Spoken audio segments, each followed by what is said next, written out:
just spoken about transport, something which is an integral part of economic activities of the people. And when we talk about transport, then we revolves around multi-mode transport system. You might recollect in the past, prior to independence, we had the waterways. Brahmaputra was used extensively, successfully as a means of transport. And today, unfortunately, we have somehow not been able to leverage upon these waterways after partition, post-independence. We had number of rivers, which are rivers flowing along the Indo-Bangla border, which were during pre-independence days effectively used as waterways. We have number of them, but slowly the rivers also, the hydrology have changed. The rivers have slowly dried up. Further, in absence of maintenance of the waterways, which used to be something which is connected with dredging of the rivers, etc. Now the river beds have become shallower because of siltation, etc., etc. Therefore, we look at multiple mode of transport system, which includes waterways, which includes railways, which include motorways. That is how. And in some cases where you can't have any of these, you also go for ropeways. Then when you talk about long distance traveling, you look at airways. So these are multi-mode way of transportation. You have seen during pandemic how these multiple modes of transport system were effectively utilized by many nations across the globe. So therefore, we have to always, like saying goes, like don't put the eggs in same basket. You should have multiple, so that it's more like a check and balance. And what is the cheapest mode of transport system available for us, and how we can effectively utilize it? I remember when there was huge, strong resistance and protest when railway line proposed to Depa Mendipathar was opposed. I don't know whether you people remember. That was during before 98. I think it was somewhere in 96, 97 when this railway wanted to start the work. But because of strong opposition, this could not be implemented. So it was more like But in 2009 and 10, when we came back to government, we engaged with people. We requested people to have some people who should form into committee and then talk to the people and to facilitate this railway line again. And I indicated to them that why was there resistance at that point of time? It was because of the alignment. So we talked to the people, then we decided on change of alignment. Rather than connecting it to Depa, we brought it to Mendipathar. And that's how the work went ahead. We completed. We inaugurated during my time. You remember Honorable Prime Minister Modi ji inaugurating it from Guwahati. It was on the same day. Quite a number of other programs were also held simultaneously. And today you will be happy to know that the farmers from that area have effectively used and are using this connect between Mendipathar to Guwahati to sell their farm produce at a very reasonable price. And the cost of coming and going, I was told at that point of time, I don't know the latest one after revision of the fare, if any, 30 rupees one way. So both ways, 30 plus 30 is 60 rupees. So that is the kind of transportation which was made available, which can be considered very cheap for our poor farmers. And they are doing good. They are, even now, many of our mothers are traveling by this railway, selling their farm produce in Guwahati. and coming back in the evening. So what I'm trying to say is, so people have benefited out of that. There were concerns, we have tried to address the concern. Now, in addition to that, what has happened in the eastern part, there has been opposition to railway line from before. And the opposition is because of a very serious concern of the people about how railway can be a means for facilitating illegal immigration and uncontrolled influx from other parts of the country. Now, you have to understand these two things. One is the issue of illegal immigration, and another one is the uncontrolled influx from other parts of the country by citizens of India, but who are not otherwise domiciled to our own state. And if you allow this unchecked, then what is going to happen in respect of the demography of the state? And that is the concern. And this concern is not unfounded. This concern is based on what we have seen in the other state in the northeast itself. Tripura is the state which is usually used as an example, and Tripura is an example. Therefore, these concerns are serious, and these concerns must be addressed and must be addressed in such a manner, not confining to lip service, but this can happen, railway or no railway. This is what is happening. Therefore, we engage with all the concerned civil society organizations, and we try to understand the complexity associated with these whole movement of people, which is associated with the movement of people from other parts of the country to our state, and the possibility of movement of people resulting and culminating into their residing in the state and ultimately adversely affecting our demography. So we had to look at that angle, and we took serious cognizance of this serious issue, and then we tried to find out what are the ways.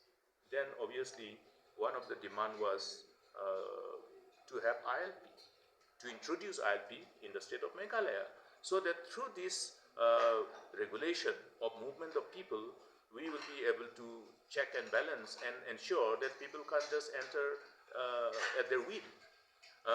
But obviously, we wanted to be more practical, so I wanted to know also whether it was possible for us to implement ILP. It is not a subject which can be dealt by the state government within the legislative jurisdiction of the state legislature. Therefore, we had to depend on Government of India. But when I tried to find the mind of the people in union government, I knew that we have an uphill task. Therefore, rather than promising people which I cannot implement, I engage very frankly with our people, with our distinguished citizens representing various civil society organizations, to look at other options, and also to understand whether ILP is actually going to be an effective instrument to enable us to achieve the objective of deterring the unregulated flow and movement of people, thereby preventing the likely tendency of residing in the state, thereby defeating the purpose of maintaining our original demography. And that's how the whole engagement started. If this be the concern, can we address this concern? Then we tried to put our cards on the table. Then we started talking. Then we started looking at, can we do something which is within our legislative power, which is within our legislative jurisdiction. And then, that time again, you will recollect, there was one of the judgment from the Honorable High Court by the then Justice S.R. Sen, which again was a judgment which created some issues before the people of the state pertaining to the recognition of the headmen in the state of Meghalaya, particularly Kasil's region, particularly Shillong. So all these things, how we looked at the legislative jurisdiction of our state legislature and try to put things together and look at our legislative exercise which is within our own domain of state legislature. Then we came up with the possibilities of having effective law which can be an alternative to ILP. And when we looked at the alternative to ILP, we also looked at as to whether we can have an alternative, but which again can be more comprehensive to have better effectivity, better outcome to achieve the objective of controlling the unregulated likelihood of unregulated influx further. And so there was an exhaustive discussion. It was not something which happened overnight. It took long time, as you recollect. Repeated sitting. Then we started, drafting the law. Then everybody somehow contributed. So it was a law where the authors were collective. It was not just that who led the government was the author. He took our responsibility of legislation, but everything, all that is somehow formatted in these proposed legislations were all collections of ideas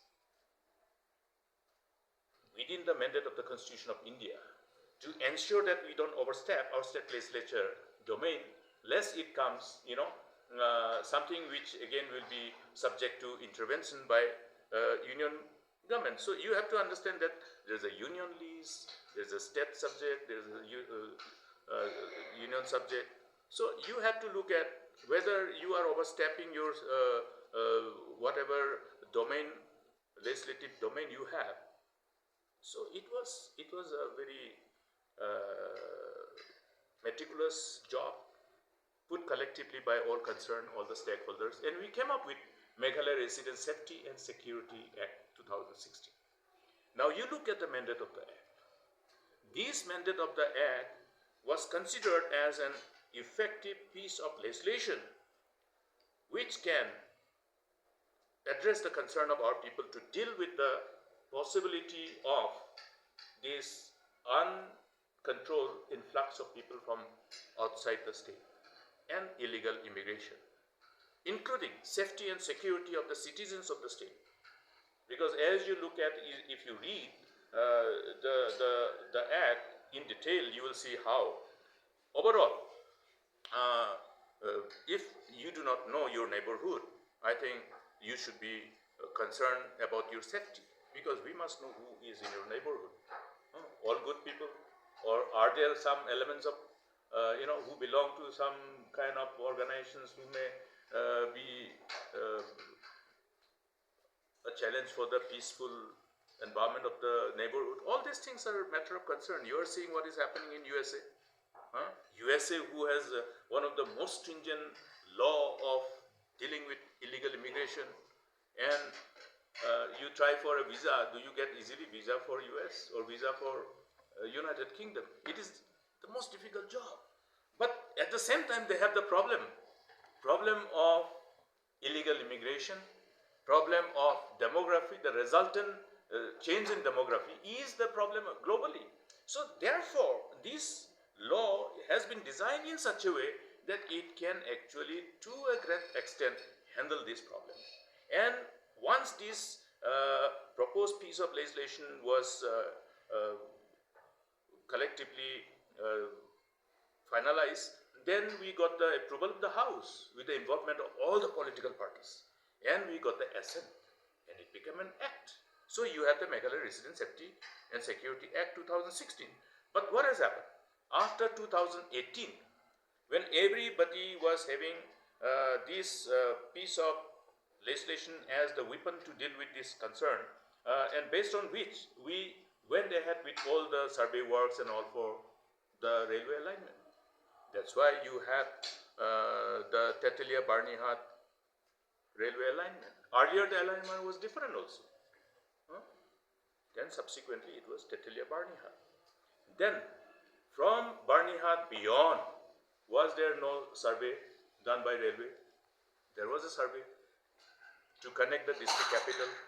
But this was all done on good faith, because we all had the trust and faith in this particular act which was the mandate of this August House.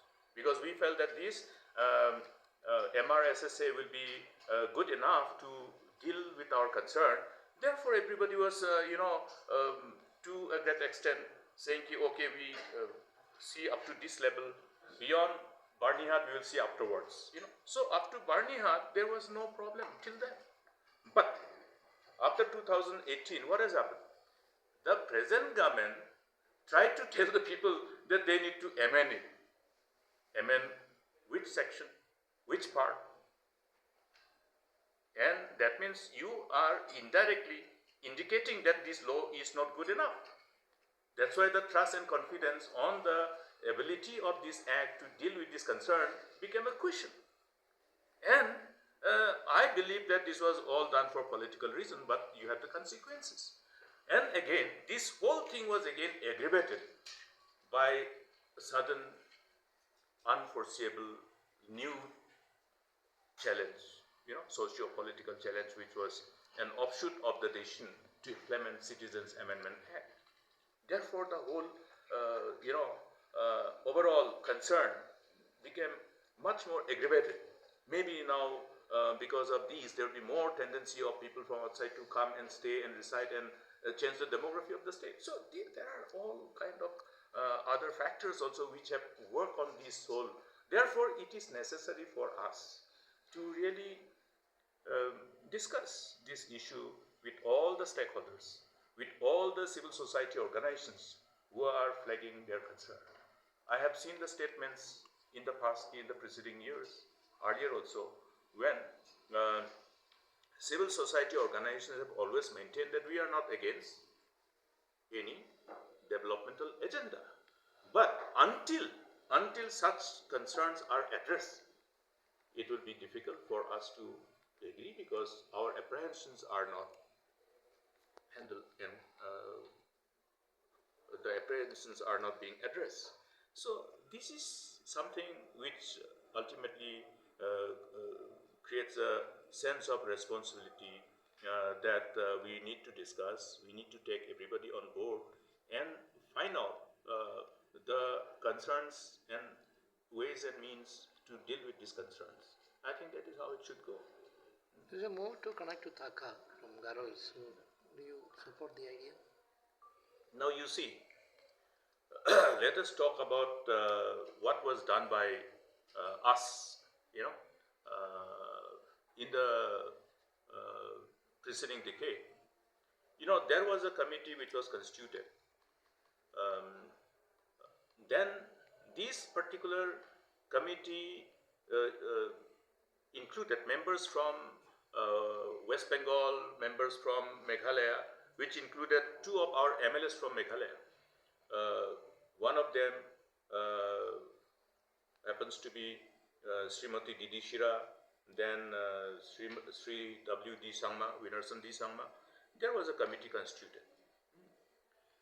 This committee looked at the possibility of connecting this part of the country with other parts of the country as an additional route, other than the route which goes through the chicken neck that North Bengal.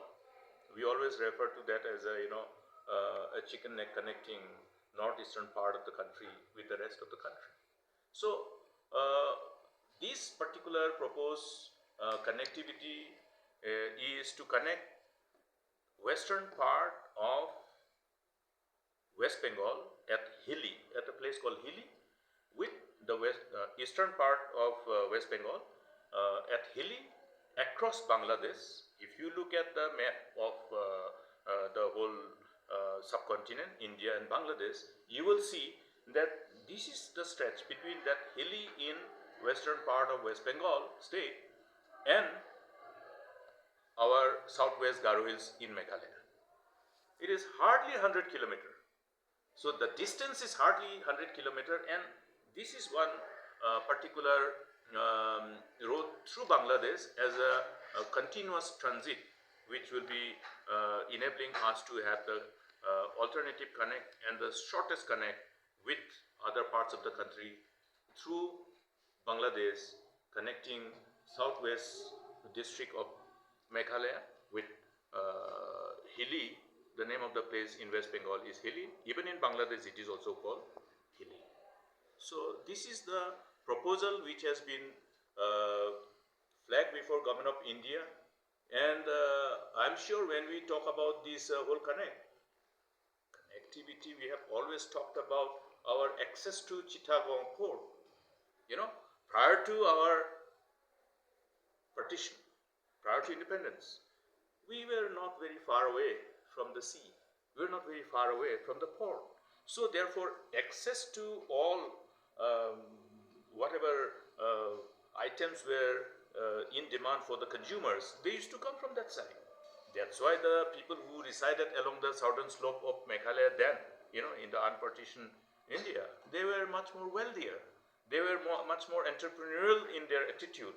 So many of our people in the southern slope, whether it is Dauki, whether it is Bakmara, they were the wealthier group of people, family. This is the historical background. So therefore, depending on our relationship with the neighboring countries, that's why we always talk about, let us convert the international border of conflict into an international border of friendship and prosperity for larger good of the people. And this is something which is obviously a job on which the Government of India has been working on. You have seen successive Government of India working on the healthy development of relationship with our neighboring country. With Bangladesh, you have seen that we have done that border swapping. You remember that we didn't have any problem because we had a very comprehensive and productive engagement with all the stakeholders, and we have, at least as far as Bangladesh, Indo-Bangla border, that little bit of areas of differences were there, we have resolved it. So these are prerequisite things to create that environment of friendship, which can ultimately act as a springboard for furthering our economic ties for the progress and prosperity and benefit of our people.